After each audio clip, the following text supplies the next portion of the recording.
Very excited to be joined by today's guest, pitcher for the Toronto Blue Jays organization, finishing up his season in Double-A with the New Hampshire Fisher Cats, Jimmy Burnette. Welcome to the Walk-Off, man. Thanks so much for taking the time. Thanks for having me. Appreciate it. Yeah, man. To start with, dude, you almost had a 50% strikeout rate. Like literally, you had 56 innings pitched and 94 Ks. Well done, my guy. Thank you. Appreciate it. I can imagine it's been a pretty wild 18 months for you, Jimmy. You got drafted 2021 in the summer, head straight to Florida for the Coast League. Fast forward a little over a year later, you're pitching in Double-A. I'm guessing you're kind of at the point now you don't throw your moving boxes out? No, you got to pack light. You got to make sure one to two suitcases. Right? What's the experience been like? You probably know more guys within the organization than almost anyone at this point. It's been great. I mean, meeting everyone. It was getting down to Florida, like after you said after the draft. You know, just meeting everyone. It's kind of trying to collect as many names as possible. You know, names to faces. But you know, moving through, it's been great. Everyone's been awesome. All my teammates have been great. Nothing but nice things to say. Great things to say about everyone. They've even when I got to New Hampshire, you know, I knew a handful of guys, and everyone who I didn't know was so welcoming, and you know, it's made the transition a little easier.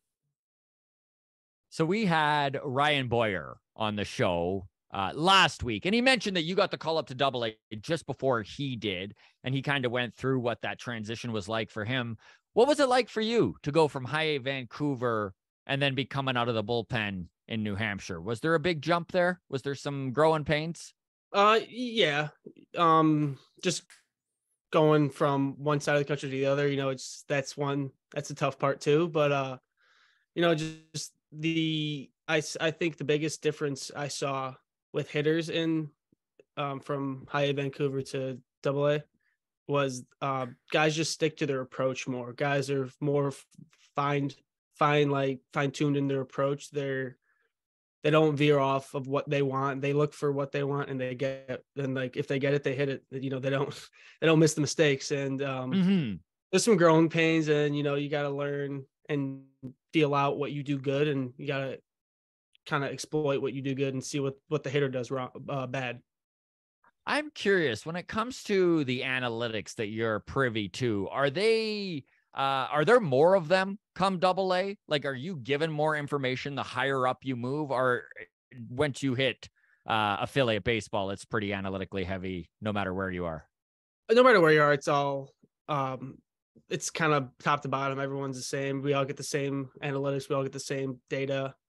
All have the same stuff in our clubhouse. So I'd say nothing's too different from that end. Was there an increase in that and a learning curve from college going into this? Yeah, a lot. Because when I was in college, you know, when I first started in college in fall of 2017, we weren't really, like, I was at University of Illinois. We didn't really do much analytic stuff. We started to do some stuff as I was there, but we didn't do much. It was kind of brand new in the baseball world, so we didn't know about it much. And I mean, our coaches who were kind of old school, I would say, you know, that's just how I mean, old school, but you know what I mean? It's like it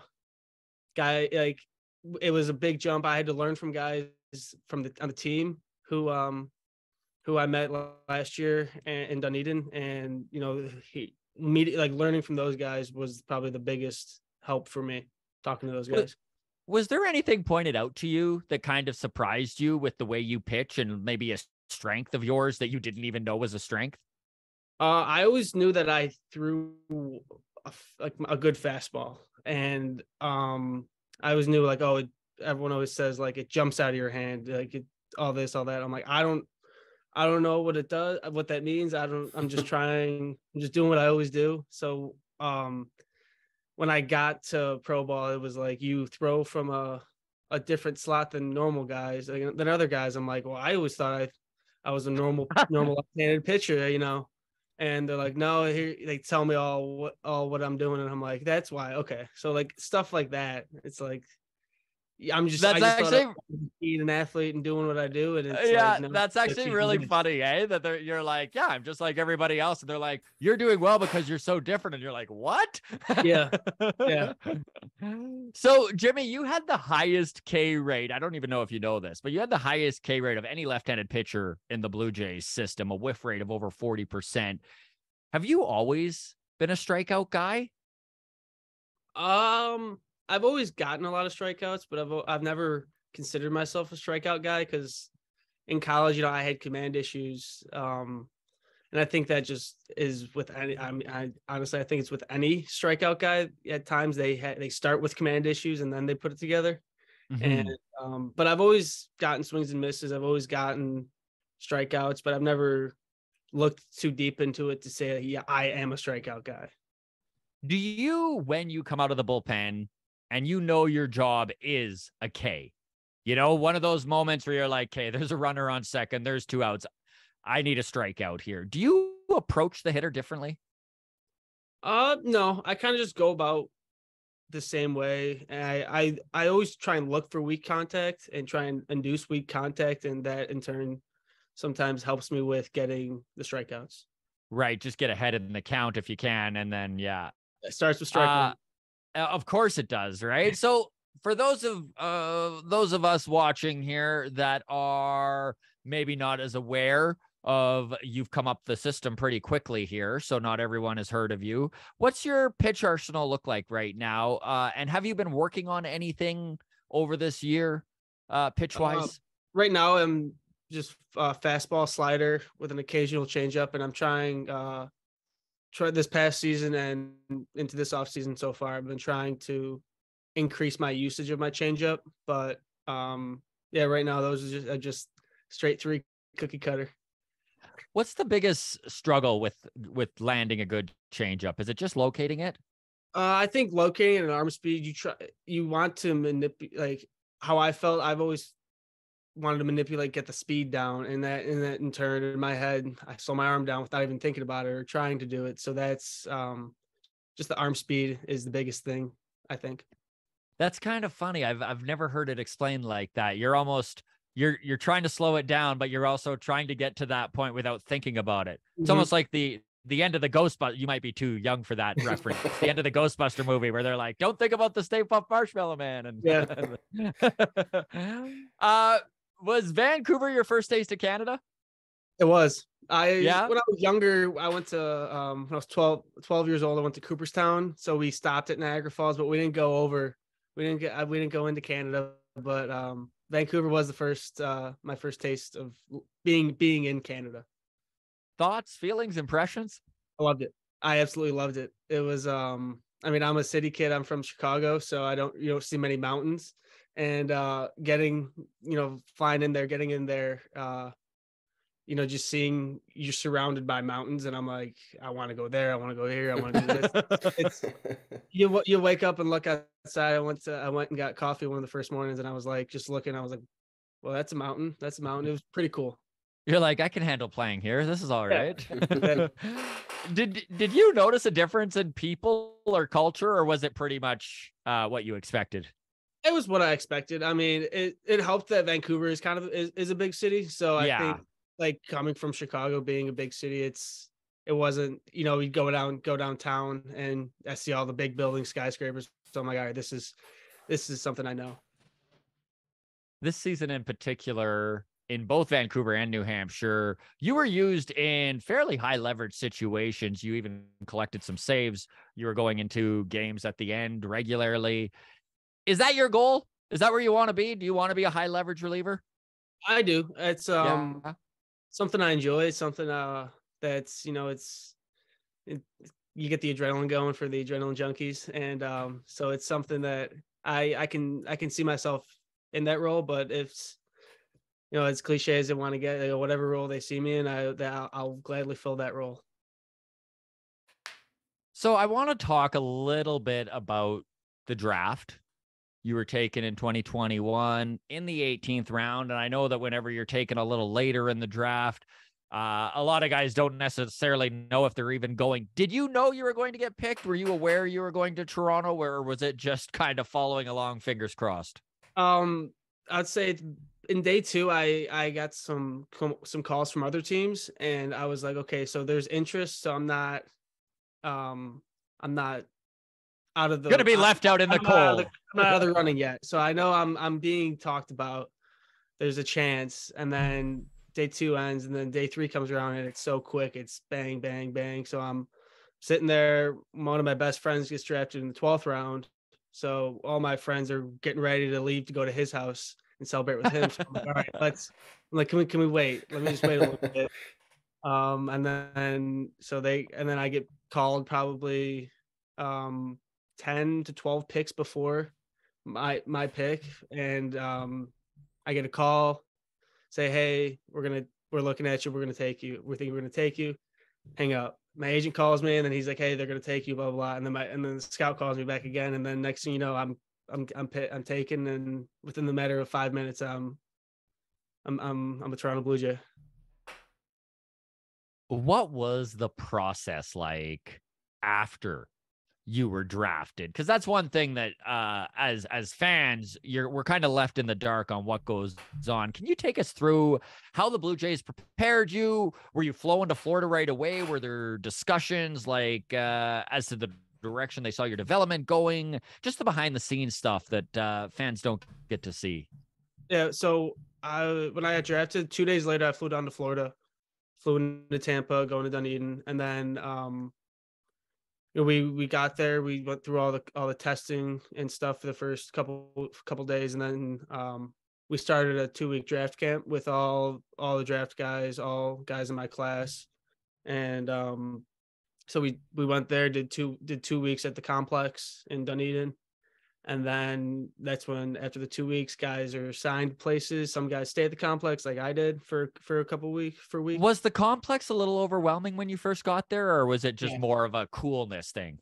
It was at first, like when they were showing us around, it was very cool. It was very new. That's the thing. It's brand new, so it's gorgeous. And but yeah, it was very cool. And then when it was kind of our time to go in and start our careers, it was first couple days were a little overwhelming, but it helps being with everyone, with all the guys, and we're doing it together. We're all experiencing it for the first time, so it was nice. It was nice in that part. Were there guys that you were in that first little, I don't know what you would call it, first little group, the introductory thing or whatever there? Are there guys you started with right then in 2021 in the summer that are in New Hampshire with you? Ricky Tiedemann. Yeah. Ricky T. He was with us. When I first got to New Hampshire, Hayden Yanger. Oh, nice. Okay. Yeah, Hayden was there, and then those are the only 2 that were in New Hampshire at all. But it was guys like Chad Dallas. Irv was with us too. Pretty much a lot of the guys from Vancouver. Yeah. I have a question here. Just speaking of your draft class, is everybody treated the same once you get there, or is it like, oh no, this is our like precious first round draft pick. He gets the leather chair, and don't look at Ricky Jimmy in the eyes. Gets the wooden folding chair over here. Like, or is No, it not at all. It's all the same. That's the one thing I really like about like pro ball and the Blue Jays. It's all the same. You got to prove yourself. It's I suppose that is a big thing. Hey, is even once you're there, it's like the draft was just the first step. It's what have you done for me lately, and the work you're willing to put in there. So okay, cool. Yeah, and it was nice that like being a late round guy, being an 18th rounder out of 20 rounds, none of the guys like kind of like looked down at me or whatever. So it was. You're in the group chat, is what you're saying. Yeah, everyone was awesome. I talk to them all the time, obviously, and they're some of my best friends. Awesome. Obviously, on a team, everyone, for the most part, make the effort to try and get along. But of course, just like life, you always wind up closer with certain people. Do you have some really good friends within your circle there that you're with right now that you can mention? Trenton Wallace. He's one guy who's real close to me. He's actually he's from about 2.5 hours away from me, and on the west side of Illinois. He lives right by my brother, so that's whenever I go with Nice. my brother and my niece and nephew, I pop over to Trenton, say what's up. And then Riley Terada from South Bend, which is like 2 hours away from Chicago. And then guys like Garrett Spain too. Yeah. They're out. And then, I mean, there's a lot of us like Chad. We hang out with Chad all the time. Trent Palmer too, who's in the 2020 draft. And then Sean Mellon too. He was a guy who we were really close with. What Yeah, about right the on. guys that you would have grown up with, like through high school, playing travel ball and stuff? Have they gone on to pro ball in different levels, and do you keep in touch with any of them? Yeah. One of my best friends who I've played with and against since I was about 10 or 11 years old. He was drafted by the Tampa Bay Rays in the 12th round. And I see him every day, work out with him every day. Is this the guy who was taking all your friends and being like, "Hey, yeah, party's at my house now"? They were trying to leave before I was there. But yeah, it's him. There's a couple of my high school friends who were college coaches in the area, and one of my friends who's he's the GA at Middle Tennessee State. So I keep in touch, Awesome. as much as you can. It's Of hard course. when everyone's around the country, but there's a lot of guys who I still who I grew up with playing with and are still in baseball. It's been kind of cool to hear. I know we had Troy Watson on the show, and he was talking about how him and Desan Brown and TJ Brock like to go for tacos sometimes. And it's just kind of even to hear you talk there, and you're like, so often you think of pitchers staying together as a group and then the position players, but it really does seem like within this Blue Jays organization, there's no break, there's a breakdown amongst position. Everyone's kind of hanging out with everyone. That's cool to hear. Yeah, I mean, if we're all in the same locker room, so it might as well get along. Exactly. Okay, so when you look at last year and your development, what is the biggest takeaway you had since joining pro ball? Is there one piece of advice or experience gained that made you, Jimmy Burnette, a better pitcher?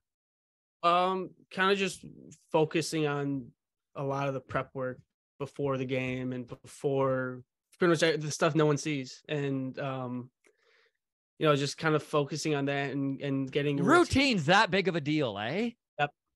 Yes, it is. And it's adding stuff, taking stuff out. You don't want your routine to be an hour and a half long, but you add some stuff, you see what works for you, what doesn't work for you. So it's stuff like that.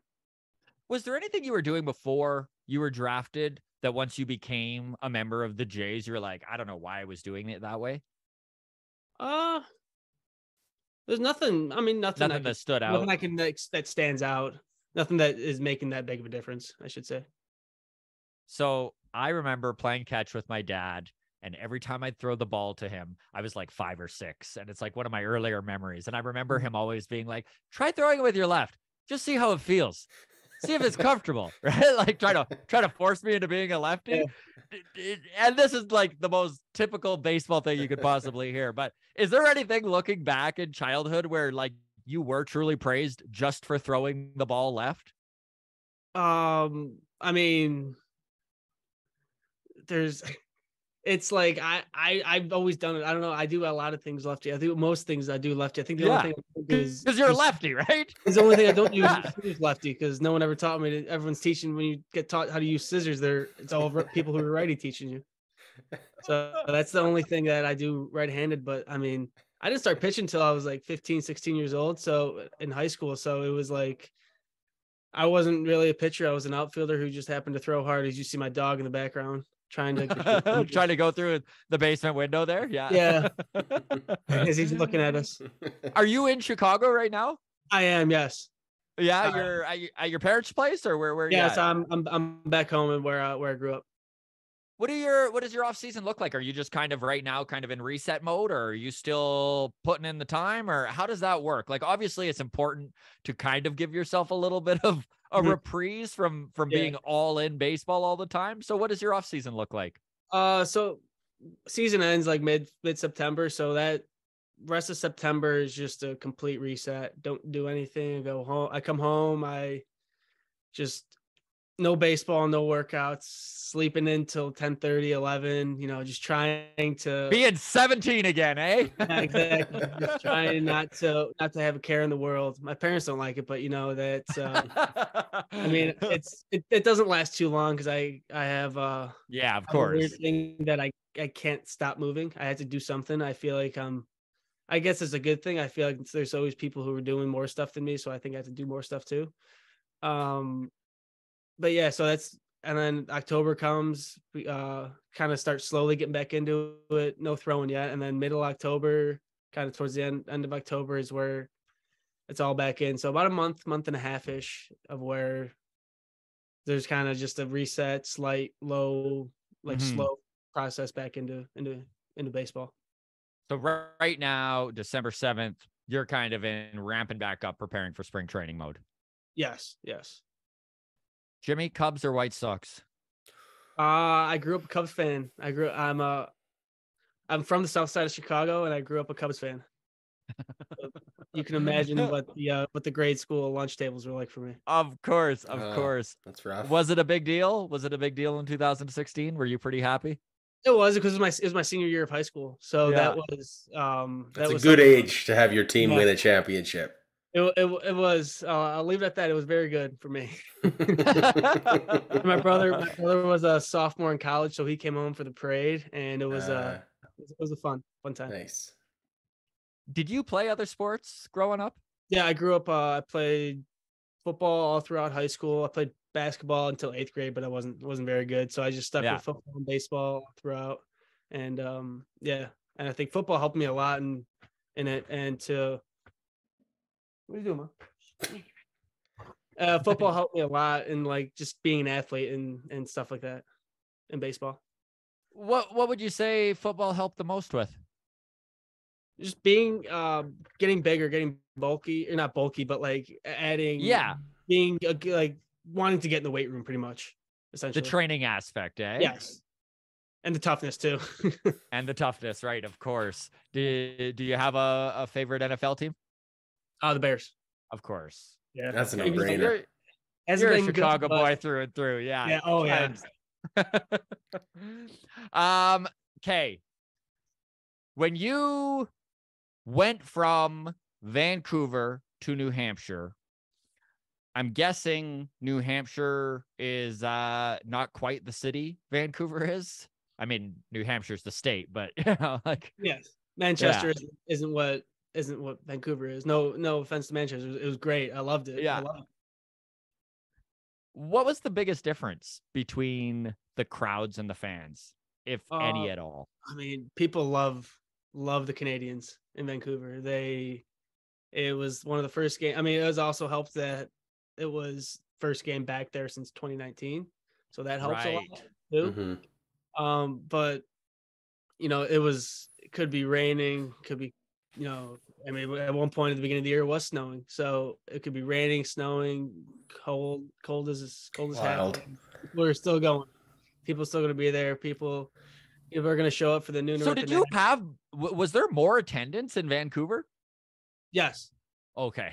I think I think part of that is because there wasn't baseball since 2019. I think that's Yeah. had a lot to do with it, and it helped that that we were winning some games too.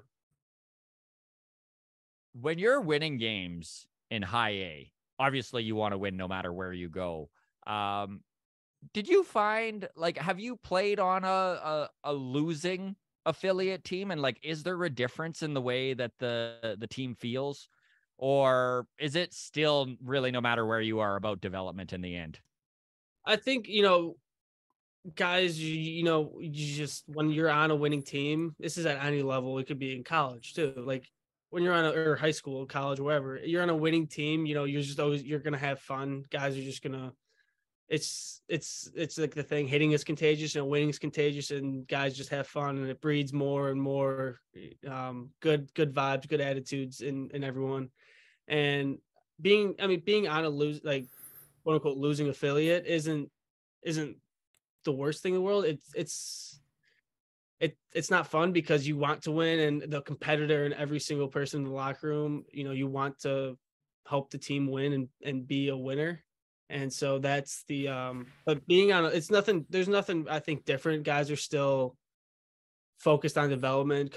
Other coaches are still focused on your development and wanting to kind of keep moving you forward.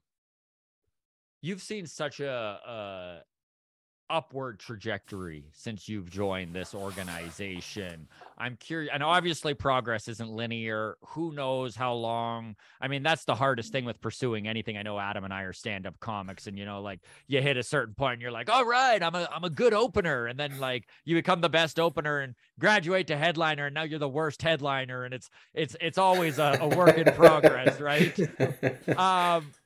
Looking forward, what is your goals for 2023? I mean, and I don't necessarily mean that you're like, obviously you want to be in the show, but like looking forward, what would you consider a success being in 2023? First, another healthy season. No IL stints. That's the biggest thing. But kind of just wherever I'm at, being the best pitcher and being the best teammate and kind of trying to help the team win no matter where I'm at. And that was one of the first things I heard when I got into pro ball, when I got to Florida. Nate Pearson was down rehabbing, and he told us like, make wherever affiliate, wherever level you're at, make that your big leagues, because that you can't control what happens in front of you. You can't control anything, the whole cliche of control what you can control. It's kind of a real thing, and it's that's kind of what I've tried to do since I've gotten into pro ball. Just wherever I'm at, focus on that, because no matter everything else that happens, it's out of your control. It is funny to think too that, and I love that. I love that advice from Nate, and of course, as nobody knows it better than him, like all the best to him. I hope that he does actually stay healthy and continue the upward trajectory that everyone thought he would have. But it is interesting to hear all these guys' stories, and we've been very lucky to have a lot of different minor leaguers onto the show here, and it's cool to hear your mindset, because there's lots of guys who had to learn the hard way. We've had dudes on, I don't need to name names, but there's guys who like, you hit AA and you are close to the show. And it is easy to start being like, okay, like I'm the best guy in the pen here. If this dude gets injured and that dude gets injured and this happens and that happens, and you're doing like the roster math, it could probably be a pretty big detriment to you as a player, right? Yeah, you fall into that. It's hard not to yeah, you're human, of course. Because you can literally see what's there's one level between you and the big league, so you can. It's a lot easier to do it there, but it's I think the biggest thing is trying not to do that. Is trying to blinders on and be stay in the moment. Exactly. All right, Jimmy, honestly, we really appreciate you taking the time. You've been so generous with it and stopping by the show. Really have enjoyed this. I've got one more question for you here.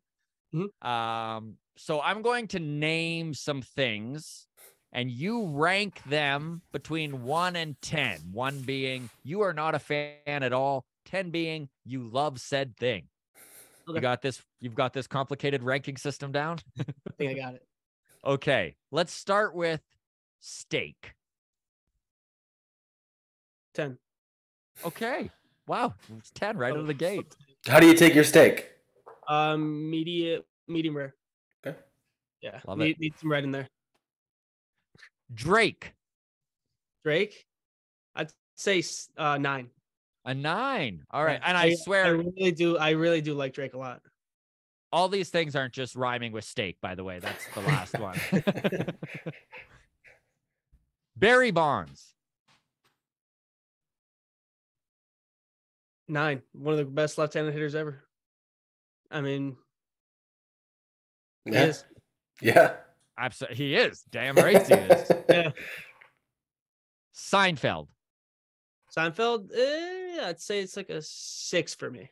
Okay. I watched it growing up, but I'm more of a Friends guy than Seinfeld guy. All right. Robo-umps. About a 7. I can see the benefits to both. So to not having it and having it. And I like what they do in the fall with the challenge system. I like that a lot, actually. Yeah. What's that?